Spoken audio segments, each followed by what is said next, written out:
Mrs. Piggle Wiggle, Chapter 7 The Slow Eater Tiny Bite Taker Cure. Once upon a time, there was a little boy named Alan. He had curly brown hair and sturdy legs and a very shiny smile. One morning he sat down to breakfast, but instead of picking up his spoon and eating his mush and milk like a good little boy, he took a fork and began eating his cereal grain. He began eating his cereal grain by grain. When his mother, certain that he had eaten all of his mush, brought him his egg, he was still on the 11th grain of cereal. Alan's mother said, "My goodness, you are poky this morning, dear. What is the matter? Is the mush too hot?" Then she noticed that Alan was eating his cereal with a fork. So he took the fork away and handed him the spoon, saying, "Now then, eat properly and hurry or your egg will get cold." Alan took the spoon, but instead of filling it with mush, he daintily lifted one grain from the bowl and slowly brought it up to his mouth.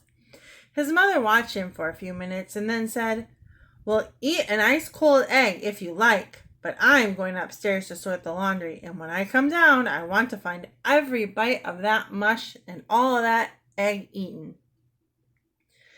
Alan's mother went skipping upstairs and left Alan in the breakfast nook. As soon as his mother left the kitchen, Alan picked up the fork again and began eating his mush by the grain. In a little while, even a whole grain seemed too much, so he broke each grain in two, taking only half grains on the fork tines. He was so interested in his little bitty bites that he didn't hear his mother come in and was very surprised when she suddenly whisked away his breakfast and sent him marching up to his room. At lunchtime, Alan's mother made cream of tomato soup. This was Alan's very favorite soup, but Alan, instead of eating it up quickly and asking for more, began floating little specks of cracker in the bowl. He floated, chased, and ate them one by one. At 2 o'clock, his mother stopped the little cracker crumb chase, sadly cleared the table, and sent Alan up for a nap.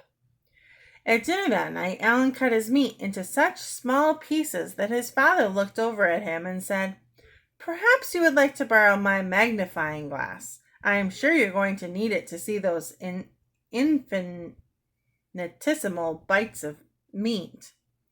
Alan's mother said, "He has been like that all day, eating his mush grain by grain with a fork, floating tiny cracker crumbs in his soup, and chasing and eating them one by one, and now his meat.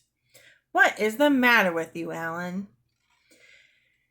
Alan smiled his shining smile and said, "I guess I'm just a slow eater. I choke if I take bigger bites." His mother said, "Nonsense, you were all right yesterday." Alan said sadly, "Yes, Mother, but that was yesterday." And he carefully cut a grain of corn into 4 pieces and delicately put the smallest piece into his mouth. The next morning he had not improved a bit, and though his mother scolded and scolded, he took the smallest, slowest bites imaginable, and to make matters worse, he sighed and gazed around the room between each bite. Alan's mother was very distressed, and not knowing what else to do, she called her friend, Mrs. Crankminer. "Good morning, Mrs. Crankminer," said Alan's mother. This is Alan's mother, and I called to ask if you have ever had any difficulty with Wetherill about eating." "Difficulty?" said Mrs. Crankminer. "Just what kind of eating difficulty?" "Well," said Alan's mother, "Alan has suddenly taken to eating so slowly that if I didn't take his plate away, I'm sure that it would take him approximately 12 hours to eat an average meal. He eats his cereal grain by grain, his soup drop by drop, and his meat pour by pour." "Goodness gracious, is the child ill?" asked Miss Crankminer. "No, he says that he feels well, and I've taken his temperature, and it's normal. I don't know what the trouble is," said Alan's poor worried mother. Miss Crankminer said, "I certainly have no complaint about Wetherell's eating. My only difficulty is in getting him to stop. Yesterday morning before breakfast he weighed 182 pounds, and his father has begun calling him Blimpy." "Oh my," said Alan's mother. "I guess you have a more serious problem than I have." And she hung up the phone. Then she called her friend, Miss Wingsproggle. "Mrs. Wingsproggle," she said, "do you have any trouble with pergola at mealtimes?" Mrs. Wingsproggle said, enunciating very carefully, "No, not exactly trouble, but we do have to key up after her to chew each mouthful 100 times. Sometimes she is so forgetful and only chews her food about 93 times, and one day I caught her stopping at 71. Alan's mother could already picture how disastrous it might be if Alan heard that Piggle Wingsproggle chewed each bite 100 times, because if she multiplied each grain of mush in a dish by 100 and took into account the unbelievable slowness with which Alan was able to chew, she realized that he would die of slow starvation before the day had passed. Alan's mother hurriedly said goodbye to Mrs. Wingsproggle and hung up the phone. Then she called Patsy's mother. She said, "Does Patsy eat everything that is put before her quickly and without urging?" Patsy's mother said, "Yes, she does. Why?" Alan's mother said, "Because Alan has taken to eating like a scared mosquito, and I don't know what to do." Patsy's mother said, "Call Mrs. Piggle Wiggle. She'll know what to do. You remember the radish cure, don't you?" Alan's mother was delighted. She said, "Oh, of course I do, and I'll call Mrs. Piggle Wiggle right now," and she did. Mrs. Piggle Wiggle said, "So Alan has become a slow eater, tiny bite taker, has he? I thought he looked a little pale this afternoon." Alan's mother said, "He is so pale his father calls him his little doughboy, and I know that he hasn't eaten more than a tablespoon of food in the last 2 days. What will I do, Mrs. Piggle Wiggle?" Mrs. Piggle Wiggle said, "Don't worry about Alan. He'll be all right again in a day or two. Let me see. Yes, it is. It is Alan coming down the street right now. So I'll send him home with the slow eater, tiny bite taker dishes. Use the largest set for Alan's dinner tonight, the medium size for his meals tomorrow, the small size the next day, and the very small dishes the last day. Serve him portions of food to fit the dishes. That will be 4 days in all, counting today, and though he may lose some weight, he will gain it right back. I may send for him on the last day, and no matter how he feels, let him come to my house." Alan's mother said, "Thank you very much, Mrs. Piggle Wiggle. I will do just as you say, and I will be so happy when he is cured." "I will send Alan right home with the dishes," said Mrs. Piggle Wiggle. "Now don't worry, simply follow my instructions." And Mrs. Piggle Wiggle said goodbye. After a little while, Alan came home carrying a large wicker basket. "Here's a present for Mrs. Piggle Wiggle, Mother, and she sent for me to be very careful with it." He set the basket on the kitchen floor and commenced to undo the fastenings. His mother said, "No, dear, this is a present for me, and I think I'll just put it aside for right now. You run out and play until dinner. Goodness, you are pale. Run as fast as you can down to Patsy's house and put some roses into your cheeks." Alan's mother put the basket on the top shelf in the kitchen and shut the cupboard door, which left nothing for Alan to do but go out and play. However, instead of running down to Patsy's, he walked very, very slowly because he was tired from not having had enough to eat. Just before dinner, Alan's mother took down the basket and opened it. There were 4 little sets of dishes. The largest set had a plate the size of a saucer, a cup like a small after-dinner coffee cup, a small fork, and a little spoon. The medium size had a plate like a doll plate, a doll cup, a very small fork and spoon. The small size set had a plate the size of a silver dollar, a cup like a thimble, a fork like a match, and a spoon like a salt spoon. The tiny size set had a plate the size of a penny, a cup that would hold but a drop, a fork like a needle, and a spoon like a pin. After Alan's Alan's dinner that night was served on the large set. He was given a baked potato as small as an egg, a piece of meat like a postage stamp, a slice of tomato, and the small cup of milk.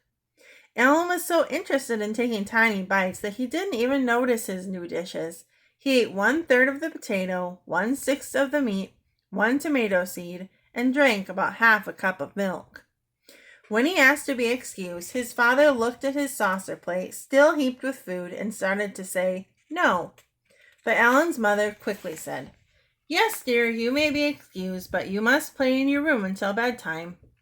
The next morning, his mother put a teaspoon of scrambled egg, an inch square piece of toast on the medium-sized plate, and a tablespoon of orange juice in the doll cup. Alan loved the tiny fork and spoon because he was able to take such small bites. Then in 1 hour he had eaten but half the egg and 1/3 of the toast. He did drink all of the orange juice. At luncheon and dinner he ate even less and took even smaller bites.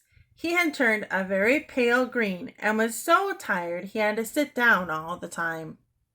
The next day his mother brought out the small dishes. On the dollar plate she put 3 cornflakes, a piece of bacon the size of a snowflake, and 1/4 of a teaspoon of egg. In the thimble cup she put 10 drops of cocoa. Alan was so tired that he had to crawl into breakfast on his hands. He was happy about the tiny dishes, though, and gave his mother a very sickly edition of the shiny smile. He cut the cornflakes into 13 pieces and ate a part of one. He ate a speck of egg, a nibble of bacon, and 5 drops of cocoa, and then crawled in and laid on the couch. For lunch, he had 7 drops of soup, 2 cracker crumbs, and enough milk to barely moisten his lips. For dinner, he ate 1 lima bean and drank 4 drops of milk. He crawled up to bed right after dinner. He had to rest 8 times on the way upstairs. The next morning he was so tired it took him almost half an hour to crawl down to breakfast. His mother had the penny plate, the drop cup, and the needle fork and pin spoon. On the penny plate she had 1 grain of egg, 2 toast crumbs, and 2 raspberry jam seeds. She had a drop of milk in the cup. Alan was so weak he had to lift the needle fork with both hands, but even so, he cut the 1 grain of egg in 2 and ate only 1 of the toast crumbs. He drank half the drop of milk and then lay down on the breakfast nook bench. Just then the telephone rang, and it was Mrs. Piggle Wiggle for Alan. His mother had to carry him to the telephone and hold the big, heavy telephone receiver. Mrs. Piggle Wiggle had great difficulty in hearing his weak, squeaky voice, and finally had to give up and talk to his mother. Mrs. Piggle Wiggle said, "It is Alan's turn to exercise the spotted pony, and I would like him to come over here right away." Alan's mother told Alan, and he was very excited, but he was so weak that his mother had to carry him out and put him in his little red wagon.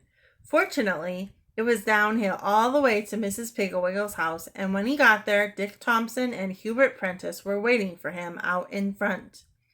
They lifted him out of his tiny little red wagon and laid him across Spotty's back.